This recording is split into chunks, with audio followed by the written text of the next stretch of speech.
तो प्रोग्राम का बेसिकली सवाल ये है कि अगर बात करें हम इंडिया के यूनियन मिनिस्टर नितिन जी की, उन्होंने कहा है कि अगले 5 सालों में इंडिया में पेट्रोल व्हीकल्स जो है वो बैन हो जाएंगी क्योंकि पेट्रोल की ज़रूरत ही नहीं पड़ेगी, कि इंडिया पेट्रोल से ग्रीन फ्यूल पे शिफ्ट हो चुका होगा, इलेक्ट्रिक व्हीकल्स जो है वो इस्तेमाल की जाएंगी, मतलब इलेक्ट्रिक व्हीकल्स इस्तेमाल की जाएंगी और पेट्रोल को बैन कर दिया जाएगा। क्या कहना चाहेंगे आप उनकी स्टेटमेंट के हवाले से?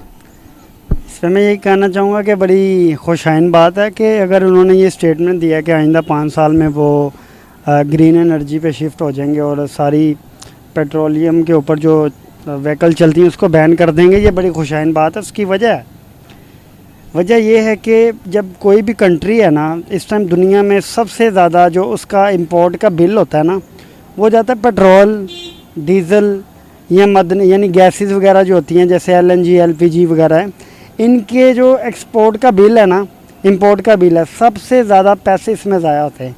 पैसे मीन्स डॉलर ज़ाया होते हैं। डॉलर ज़ाया होते हैं तो सारा प्रेशर आता है करेंसी के ऊपर, करेंसी डी वैल्यू होना शुरू हो जाती है आपकी। इंडिया के अगर यूनियन मिनिस्टर ने ये बयान दिया तो ये इंडियन इकॉनमी के लिए बड़ी अच्छी बात है। इससे इंडियन करेंसी स्टेबल होगी, उनका रुपया जो है इंडिया का वो डॉलर के मुकाबले में तगड़ा होगा और उसकी कदर में इजाफा होगा। पहली बात ये है। दूसरी बात ये है कि वो जो कई बिलियंस ऑफ डॉलर जो हर साल इंडिया बाहर भेज देता है पेट्रोल और दूसरी चीज़ों की मद में, वो बचाएंगे, वो डॉलर इसकी अपनी कंट्री में रहेंगे और वो डॉलर को यूज़ करते हुए इंडिया अपने यहाँ पे लोकेलिटीज़ में जॉब क्रिएशन कर सकता है, हॉस्पिटल इंफ्रास्ट्रक्चर पे पैसे लगा सकता है, एजुकेशन पे पैसे लगा सकता है। तो ये बड़ी खुशाइन बात है। दूसरी बात ये है कि जो लोकल मैन्युफैक्चरर हैं गाड़ियों के, उनके लिए भी ये एक बड़ी अच्छी उन्होंने सिस्टम कहा कि 5 साल का टाइम दिया है। अदरवाइज़ क्योंकि अगर ये पेट्रोल पे चलने वाली गाड़ियाँ, एक तो ये माहौल के लिए अच्छी नहीं है, दूसरा ये इकॉनमी के लिए अच्छी नहीं है। तो जैसे ये चेंज करेंगे तो इंडिया की इकॉनमी को भी काफ़ी ज़्यादा फ़र्क पड़ेगा। इंडियन इकॉनमी बहुत ज़्यादा ऊपर चली जाएगी। पहले ही ऑलरेडी इंडियन इकॉनमी काफ़ी ज़्यादा ऊपर है पाकिस्तान की इकॉनमी के मुकाबले में। आप देखें जी, हमारे रिज़र्व कहाँ हैं, उनके रिज़र्व कहाँ हैं, हमारी इकॉनमी कहाँ है, उनकी कहाँ है। सारे पैसे हमारे पास जितने डॉलर होते हैं, सारे डॉलर हम पेट्रोल की कीमत, मतलब पेट्रोल जो इंपोर्ट करते हैं उसके सारे पैसे दे। एक तो हमारे पास है ही नहीं डॉलर, और दूसरा जितने थोड़े बहुत डॉलर होते हैं वो हम पेट्रोल के मद में दे देते हैं। तो अगर इंडिया ये चीज़ बचा रहा है तो इंडिया के लिए ये बड़ी अच्छी चीज़ है। दूसरा जो लोकल मैन्युफैक्चरर हैं गाड़ियों के, उनको एक मैसेज है कि भाई आपने अपनी गाड़ियों को अगर हाइब्रिड या इलेक्ट्रिक नहीं कर सकते तो 5 साल बाद इंडिया छोड़ जाओ। ये सीधा पैगाम है उनके लिए। क्या पाकिस्तान की गवर्नमेंट ये कर सकती है? उसके पास गट्स है? नहीं है, बिल्कुल नहीं कर सकती। क्यों? यहाँ पे मोनोपोली चल रही है इन बड़ी कंपनीज़ की। ये कभी भी वो काम गवर्नमेंट को नहीं करने देते जो उनके हक में नहीं है। जैसा कि अब ये पब्लिक के लार्ज इंटरेस्ट में है कि आप इलेक्ट्रिक गाड़ियों पे शिफ्ट हो जाएं। इससे काफ़ी ज़्यादा माहौल दोस्ती है और लोगों को काफ़ी ज़्यादा इससे फ़ायदा होगा। मैं समझता हूँ कि ये सारा क्रेडिट जो है ना यूनियन मिनिस्टर के अलावा जो करंट गवर्नमेंट है ना इंडिया की, नरेंद्र मोदी को जाता है। नरेंद्र मोदी जो है वो इस चीज़ के लिए काफ़ी हैं कि वो अपने लोगों का ज़्यादा सोच रहे हैं, और यहाँ पे तो अल्लाह ही हाफिज़ है। ऐसे ही है।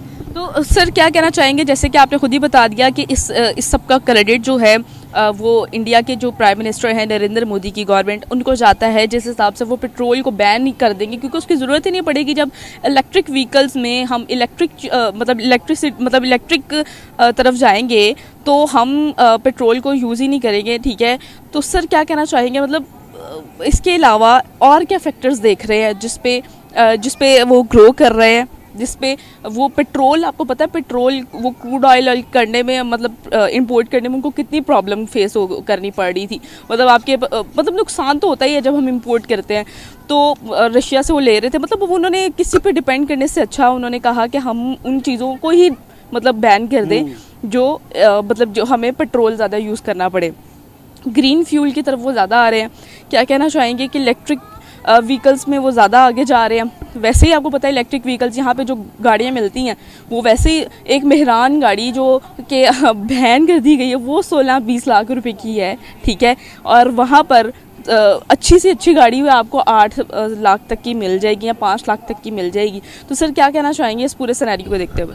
देखिए, मैं सबसे पहले तो ये कहना चाहूँगा कि यहाँ पे ये सारी वही कंपनी हैं, होंडा, टोयोटा, ये सारी वही कंपनी है। दुनिया में आप जाएं, जापान में आप जाके देखें, 20 लाख रुपए में जो गाड़ी बना के देते हैं, बंदा कहता है यार क्या गाड़ी है।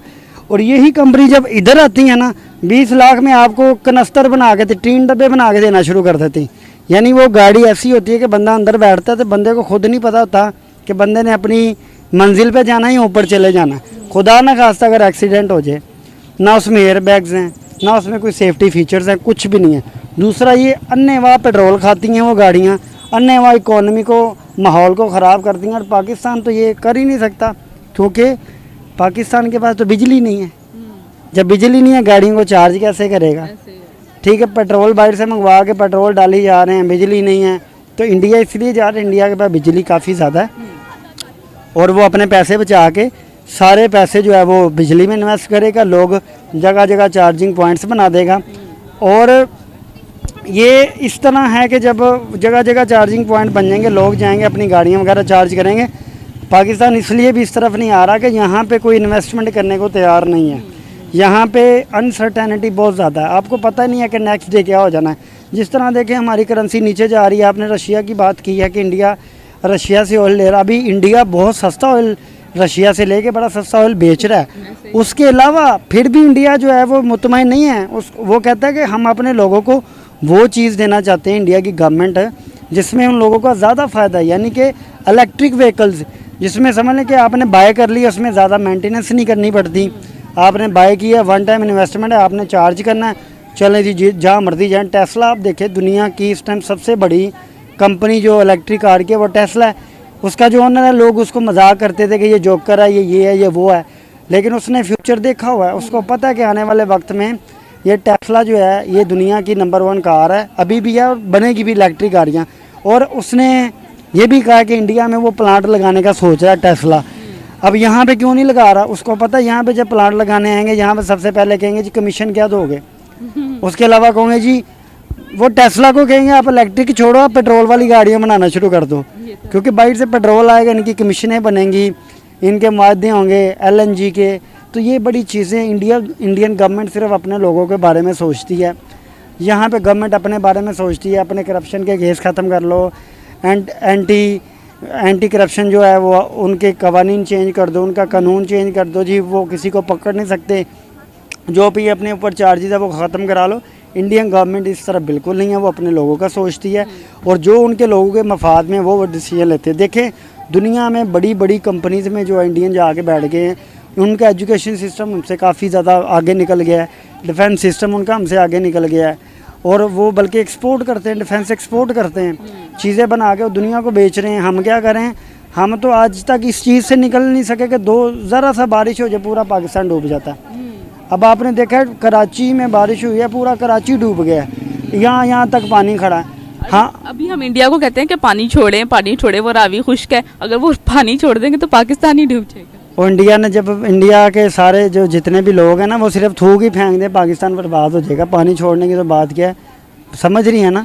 ये पानी छोड़े, पानी इंडिया ने पानी छोड़ दिया ना तो हम कहीं जोगे नहीं रहेंगे, ये पूरा पाकिस्तान डूब जाएगा। इतना ज़्यादा पानी हम तो 100 मिलीमीटर बारिश नहीं हमसे संभाली जाती, हमने इंडिया से पानी छिड़वा के क्या दुनिया से ऊपर जाना है? संभाला ये पूरा आपका लाहौर डूब जाएगा, यहाँ तक लिबर्टी तक पानी आ जाएगा। आप कैमरा लगा के देखें जी, चेक करें ज़रा पानी, अभी लिबर्टी के अंदर पानी खड़ा है। ये बड़ी पोश मार्केट है, यहाँ पे अच्छे लोग आते हैं, मतलब अच्छी फैमिलीज आती हैं। बचपन में हम पढ़ते थे जी लिबर्टी मार्केट की सैल, आप देखें वहाँ पे कितना गंदा पानी खड़ा है, कचरा पड़ा हुआ है, जगह जगह पे कचरा पड़ा हुआ है, कोई निकासी का इंतज़ाम नहीं है, जो है भी वो बैठ चुका है, जगह जगह गटर फंसे हुए हैं। तो ये तो सीन है, हमारे गटर नहीं खुल रहे, हमने दुनिया से क्या कम्पीट करना है? बात समझ रहे हैं ना? हम अपनी सड़कों से पानी नहीं निकाल सकते, हमने दुनिया से क्या कम्पीट करना है? हम आज भी उस चक्कर में पड़े हुए हैं जी, फलाना मुसलमान तो फलाना ये तो फलाना वो। हमें असल जो मसाइल है ना उनकी आगाही नहीं है। हम यहाँ पे बिरयानी पे वोट दे देते हैं, एक कीमिया वाला नान दे के वोट देते हैं, हमारी गली में बल्ब किसने लगाया ये दे के वोट दे देते हैं। हम ये चीज़ नहीं सोचते यार मुल्क के लिए क्या ठीक है, मुल्क के लिए कौन अच्छा है। अपने छोटे छोटे मसले मसाइल को देखते हुए हम जो है ना अपना लीडर चूज़ कर लेते हैं, ठीक है, वो वोट लेते हैं, बाद में 5 साल गायब हो जाते हैं। कराची का हाल देख लें, 30 साल से वो मतलब एक ही बंदे ने गवर्नमेंट पकड़ी हुई है 14-15 साल से, वो कहते हैं जी उसने ऐसा ही कर दिया, उसने ऐसे कर दिया। तो हमारे तो ये इलेक्ट्रिक छोड़े, हमारे तो ये गटरों के मसाइल नहीं हल हो रहे, तो हम कहाँ जाएं, मुझे बताएं। ये तो बात आपने बिल्कुल ठीक की है, हमारे यहाँ पे तो गटरों के मसाइल हल नहीं हो रहे, तो हम क्या कर सकते हैं, क्या सोच सकते हैं। सर पाकिस्तान की जो कंडीशन है वो भी आपके सामने है, पाकिस्तान के जो पेट्रोल की कीमतें हैं वो भी 7वें आसमान तक पहुंच चुकी हैं। तो क्या कहना चाहेंगे इस पूरे सिनेरियो को देखते हुए, इंडिया ने यह इनिशिएटिव लिया? मैं आपको बताता हूँ, दुनिया में पेट्रोल की कीमतें नीचे आ रही हैं, $98 पर बैरल हो गया। ये 18 रुपये सस्ते करके बहुत, ये कल सस्ता किया 18 रुपये, बड़ा आसान किया जी लोगों पे। और जो 100 रुपया महंगा किया वो क्या किया आपने? एक IMF नाम की झोंक है, वो चमड़ी हुई है पाकिस्तान को, वो ना छोड़ती है, ना ये लोग जान छुड़ाना चाहते हैं। ठीक है, ऐसा कौन सा काम है जो हमारा IMF के बगैर नहीं हो रहा? IMF कहती ये कर दो, वो कर दो। 100 रुपया पेट्रोल महंगा करने के बाद भी IMF नहीं थी मान रही। क्यों नहीं थी मान रही? उन्हें पता है कि ये इनको हमने पैसे दिए, इन्होंने खा जाने हैं, चोरी कर जाने हैं। उनको पता। एक बंदा प्राइम मिनिस्टर के ऊपर केस चल रहा है, प्राइम मिनिस्टर के ऊपर एंटी करप्शन में केस है, और जिस इदारे ने केस किया हो वो उसका सरबराह उसने खुद लगा दिया है। यानी कि जो हमारा वज़ीर दाखिला है उसके ऊपर मतलब वो केस है कि वो स्मगलिंग करता है अफीम या जो भी है। अब वो उसका हेड बन गया, यानी कि हेड देखेगा कि मैंने अपने केस में किसको लगाना है, किसने जाके क्या देखना है। तो ये तो हाल है, आधा मतलब बांग्लादेश बना दिया है, आधा मजाक बना दिया है। तो ये तो भाई कॉमेडी हो रही है, असल में मुल्क नहीं चल रहा। अब देखें ना, वो कौम, वो जो अपने हमारे यहाँ पे करंट लीडर है, कौम की बेटी, आपका अब्बा तो बाहर बैठा हुआ है, ठीक है, फादर आपका बाहर बैठे, सारी ज़िंदगी हुकूमत की है, इलाज कराने बाहर गए हुए हैं। आप यहाँ पे हॉस्पिटल बना लो, यहाँ पे इलाज नहीं होता? नहीं जी नहीं, अपना इलाज बाहर होना है। यहाँ की गरीब माम हॉस्पिटल में चले जो पेन किलर लगा कहते हैं जाओ जी घर जाओ। ये तो हाल है, सारी ज़िंदगी हुकूमत करके एक हॉस्पिटल नहीं बना सके। तो छोड़ें आप इन बातों को, हम इंडिया के साथ मुवाजना कर ही नहीं सकते। वो किधर, वो देख के कहाँ पे खड़ा, $100 बिलियन एक्सपोर्ट IT, हमारे पास खजाने में $8 बिलियन है, वो भी किसी और के, वो भी किसी और के। 3 अरब सऊदिया के हैं, वो जब मर्जी आंखें दिखाना शुरू कर देता है जी हमारे पैसे वापस करो। वो जब मर्जी नाराज़ हो जाता है, चाइना नाराज़ हो जाता है हमारे पैसे वापस करो। UAE ने पैसे रखे हुए हैं। ये जो मांगे तांगे के पैसे हैं, देखिए मांगे तांगे वाले की कोई इज्जत नहीं करता। आप मांगना शुरू कर दो, आपकी कोई इज्जत नहीं करेगा। खुद मुख्तार लोग जो है ना, और मुल्क उनकी इज्जत होती है। हमारे लोकल मसाइल हल होने चाहिए, उसके बाद हमें इंटरनेशनल बातें करनी चाहिए। इंडिया क्या हो रहा है, G20 इंडिया में हो रही है, ये बातें जो है ना बेमायनी है बिल्कुल। इसी तरह महल्ले का एक नॉर्मल सा घर जो है, वो किसी चौधरी के साथ मुकाबला नहीं कर सकता। चौधरी ने 100 डिशें पका ली हैं, भाई आप पहले दाल तो पका लो। चौधरी ने ये कर दिया, वो चौधरियों की बात बाद में आती है, पहले अपना घर ठीक करना चाहिए, बात यही है बस। सर क्या आज की डेट में हमें फिर इंडिया से सीखते हुए काम करना चाहिए, जिस हिसाब से वो वर्किंग कर रहे हैं? और पेट्रोल, उन्होंने आने वाले टाइम में पेट्रोल से चलने वाली व्हीकल्स को ही बैन कर दिया, इससे बड़ी बात और क्या हो सकती है? क्या जिस तरह उनकी पॉलिसीज़ हैं हमें भी उस तरह सीखते हुए काम करना चाहिए उनसे? देखिए, हम जो है ना, हम किसी से क्या सीखेंगे, हमें हर एक से सीखना चाहिए जो अच्छा काम कर रहा हो। हम सिर्फ इंडिया की नेगेटिविटी देखते हैं। इंडिया में कुछ हल्का सा भी नेगेटिव हो जाए ना, किसी ने किसी को थप्पड़ मार दिया, हमारा मीडिया वो दिखाना शुरू कर देता है। इंडिया की कोई भी पॉजिटिव चीज़ हम नहीं दिखाते, और पॉजिटिव चीज़ जहाँ से मिल रही हो हमें दिखानी चाहिए, उसके बारे में बात करनी चाहिए। पॉजिटिव चीज़ ये है कि इंडिया का एजुकेशन सिस्टम बड़ा आगे चला गया, इस पर कोई बात नहीं करेगा, कोई नहीं दिखाएगा।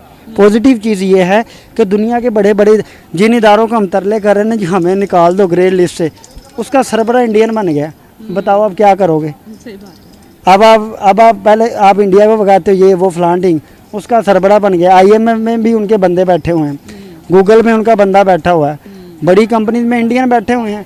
तो हमें सीखना चाहिए ऐसा। हमारे निज़ाम में, हमारे तालीम के निज़ाम में कुछ ना कुछ तो ऐसी चीज़ है ना कि हम बड़े बड़े CEOs नहीं बना पा रहे, हम बड़ी बड़ी कंपनीज नहीं बना पा रहे। इंडिया में मतलब इंडिया के 10 बंदों में, मतलब 10 बंदे भी नहीं, एक बंदे के पास इतना पैसा है कि पूरे पाकिस्तान के पास उतना पैसा नहीं है। $100 बिलियन मुकेश अंबानी, हमारे ख़जाने में $8 बिलियन। तो ये मवाजना हो ही नहीं सकता। और हम कभी भी इंडिया से पॉजिटिव चीज़ जो है ना उसको अडॉप्ट नहीं करेंगे। हम सारी ज़िंदगी इंडिया की नेगेटिविटी फैलाते रहेंगे, उसके बारे में नेगेटिव बातें करते रहेंगे। यहाँ पे वोट लेते ही ऐसे हैं जी, इंडिया को ये कर दे, जैसे इलेक्शन आते हैं ये इंडिया के बारे में बातें करना शुरू कर देते हैं। इंडिया जो है वो आपके ख़िलाफ़ नहीं है, आप ये बात समझ लें। आप उनके साथ अच्छे रिलेशन बनाएं, वो आपके साथ सही चलेंगे। कुछ उनकी ज़रूरत अब हमें है, क्योंकि हम अगर उनके साथ ट्रेड करेंगे तो हमारे साथ हमारे आगे आने वाले हालात बेहतर होंगे। इंडिया बहुत बड़ी मंडी है, 1 बिलियन मतलब 1 बिलियन से ज़्यादा लोग वहाँ पे रहते हैं। हम उनके साथ ताल्लुक अच्छे बनाएंगे, हम वहाँ पे अपना सामान बेच सकते हैं, चीज़ें एक्सपोर्ट कर सकते हैं, मतलब कई चीज़ें हैं हमारी, वहाँ से डॉलर आएंगे, हमारी इकोनॉमी बेहतर होगी। तो हमें ट्रेड रिलेशन बनाना चाहिए, बात करनी चाहिए, अपने जो हथियार हैं डिफेंस बजट कम करना चाहिए, इंडिया को भी पाकिस्तान को भी मिल के बात करनी चाहिए। जो मसले मसाइल हैं छोटे मोटे, ये थोड़ी थोड़ी एक जगह है कश्मीर नाम की, उसके ऊपर रोला डाला हुआ है, वो जी हम कहते हैं हम कश्मीर नहीं देंगे, उन्होंने ले लिया भाई, क्या कर लिया आपने? उन्होंने वो 370 ख़त्म करके इंडिया कश्मीर को हिस्सा बना लिया। आपने सवाए बातें करने के कुछ नहीं किया, आप कुछ कर भी नहीं सकते। अभिनंदन आया था, आपने वापस दे दिया, आप ना देते उन्होंने छीन लेना था, उन्हें पता कैसे लेना था। तो बात करनी चाहिए भाई, यहाँ तो हम बड़े तुरम खान हैं, हम ना अभिनंदन देते, हम अपने पास रखते, हम उनसे डर भी रहे हैं और हम उनको आंखें भी दिखा रहे हैं। तो ये डबल मीनिंग, डबल पॉलिसी नहीं चलेगी। या तो आप सीधे सीधे बात करो, अपना रिलेशन बेहतर करो, यहाँ सारे ताल्लुकात ख़त्म कर दो, बस ये है। Thank you so much sir. जी तो व्यूवर्स, आपने पाकिस्तानी आवाम की राय तो जानी। उम्मीद करती हूँ कि आज का प्रोग्राम आपको बेहद पसंद आया होगा। इस तरह की मज़ीद वीडियोस देखने के लिए देखते रहिए मेरा YouTube channel. Thank you so much.